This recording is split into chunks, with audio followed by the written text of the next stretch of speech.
सर्वविस्वन्यस्तपादपद्मायते वामहस्तालोलवेदशास्त्रायते ज्ञानसूर्यायते दत्तरूपायते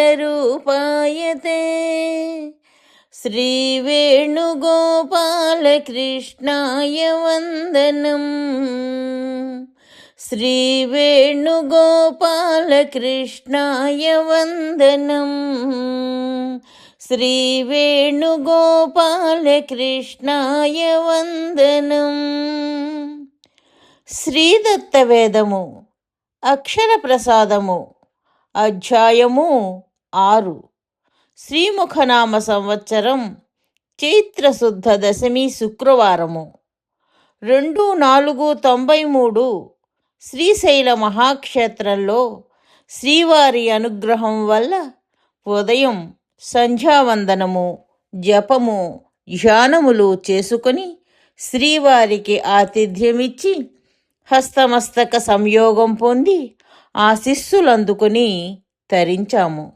ఆహా, ఎంతటి కృప! స్వామి ఇలా వచించారు.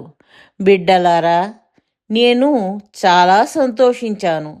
మీరు శక్తిని వృధా చేసుకోకండి. మీ వయస్సు చూచుకోండి.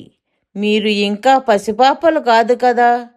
నిరంతరం నా పాద పద్మములనే ఆశ్రయించండి అని శ్రీదత్త భక్తులు ఆ రోజు సాయంత్రం శ్రీ మల్లికార్జున స్వామి వారిని దర్శించి 6 గంటలకు శ్రీ రాజరాజేశ్వర స్వామి వారి సన్నిధిలో నమక పారాయణ చేశారు.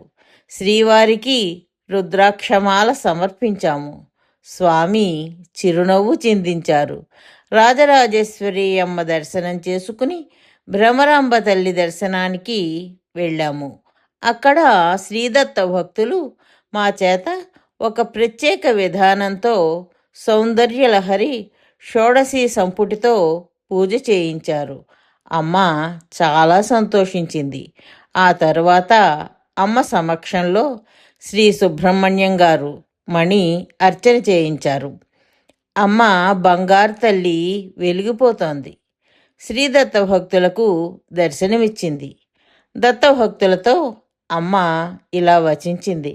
నాయనా, నీవు నా ఆత్మీయ పుత్రుడవు. ఎవరైనా సరైన కోరిక కోరితే తీరుస్తాను, సరికానిది ఇవ్వను.